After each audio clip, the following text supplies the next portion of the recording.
வணக்கம். இன்னைக்கு நம்ம அப்பத்தா வீட்டு விருந்துல நாங்க என்ன வச்சிருக்கோம்னு சொல்லி நீங்க எல்லாரும் பார்க்க போறீங்க. ஸோ நம்ம ஃபர்ஸ்ட் என்ன கூழ் பண்ணியிருக்கோம், கேழ்வரகு கூழ். இது ரொம்ப உடம்புக்கு நல்லது. ஸோ இதில் நாட்டு சர்க்கரை, நெய் இது ரெண்டையும் போட்டு சாப்பிட்டா நல்லாயிருக்கும். இதை மோர் விட்டும் குடிக்கலாம். அது கூட சின்ன வெங்காயம் காம்பினேஷன் ரொம்ப நல்லாயிருக்கும், உடம்புக்கு நல்லது. அந்த காலத்துலலாம் காலையில் இதுதான் சாப்பிட்டு போவாங்க. அதுக்கப்புறம் இது கூட ஆனம் சொல்லிட்டு எல்லா காயும் சேர்த்து பண்றது. ஸோ எல்லா கிட்டத்தட்ட ஒரு 10 டைப்ஸ் ஆஃப் வெஜிடபிள்ஸ் இருக்குது. அதை போட்டு ஆனம் மாதிரி திக்க ஒரு மாதிரி குழம்பா பண்ணியிருப்போம். அது வந்து இந்த கூழோட சேர்த்து சாப்பிட்டா ரொம்ப நல்லா இருக்கும். அது ஒரு அடுத்தது. அதுக்கப்புறம் ரைஸுக்கு பார்த்தீங்கன்னா ரைஸுக்கு பருப்பு வச்சிருக்கோம். இது வந்து நாங்கள் பொங்கலுக்கு வைக்கிற பருப்பு. இது அதுக்கு காம்பினேஷன் இந்த வாழைக்காய் ஒரு ஃப்ரை மாதிரி பண்ணியிருக்கோம். அதுக்கு தொகையல் இருக்குது. தொகையல் வந்து ரைஸில் போட்டு நெய் போட்டு சாப்பிடலாம். அதுக்கப்புறம் ரசம், அப்புறம் சக்கரவள்ளி கிழங்கு ரொம்ப நல்லது. அது அப்படியே ஜஸ்ட் வேக வச்சுருக்கோம், அது சாப்பிடலாம்.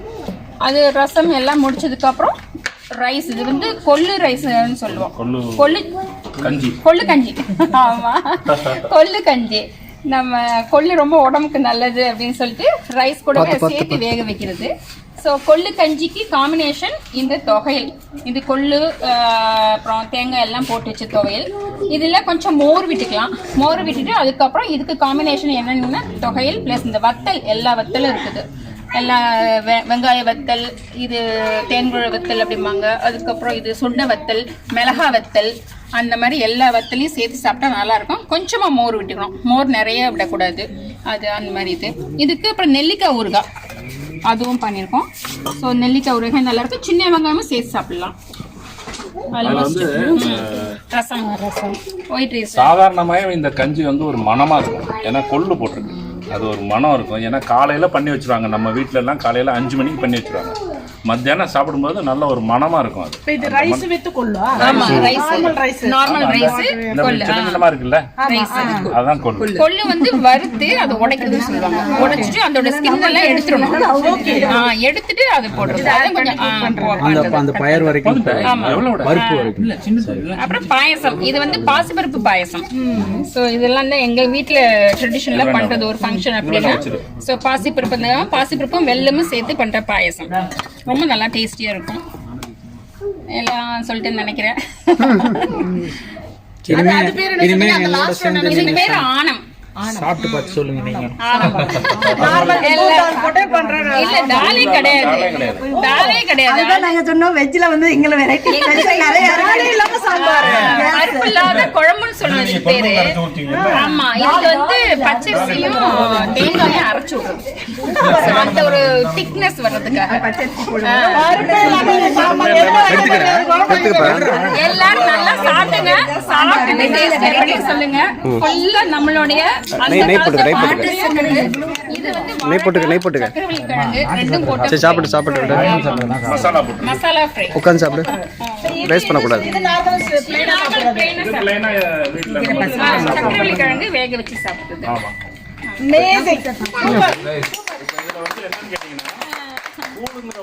ஒரு ஐட்டத்தை வச்சு நம்ம 4 வகை சாப்பிடலாம். நீங்க வந்து சக்கரை நெய் போட்டு சாப்பிடலாம், மோர் போட்டு சாப்பிடலாம், ஆனம் போட்டு சாப்பிடலாம், அதுக்கப்புறம் மோர் போட்டு சாப்பிடலாம். அப்புறம் தண்ணியை கரைச்சிட்டு அப்படி மோர் கூட வெங்காயம் போட்டு சாப்பிடலாம். வெங்காயத்தை கட் பண்ணி போட்டு சாப்பிடலாம். நல்லா இருக்கும். கூட வந்து வடகம் வச்சுக்கலாம். இதுல சால்ட் லைட் கிடையாது. ஸ்வீட் மட்டும் நம்ம ஸ்வீட் வேணும்னா நீங்க பிளாங்கா இருக்கு. நீங்க இது வேணுமா ஸ்வீட் வேணும்னா கொஞ்சம் சாப்பிடு. Healthy food. வெங்காயத்தை சுண்ட வத்தல், மிளகாய் வத்தல் வச்சிட்டு எடுத்து போடு. இதுவே லஞ்ச். இது ஒண்ணு போதும் லஞ்ச். ஆமா, ஆரம்பிங்க. ஒரு கட்டி நமக்கு சோறு தான் முக்கியம். ஆரம்பிக்கலாங்களா?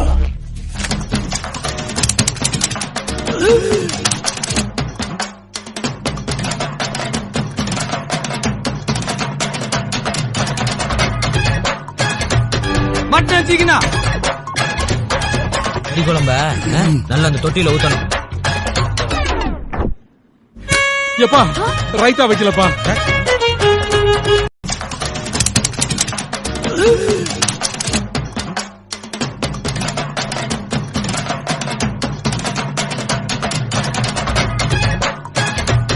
பட்டன் சீக்கினா கறி குழம்ப நல்லா அந்த தொட்டியில ஊத்தணும். எப்பா ரைத்தா வைக்கலப்பா.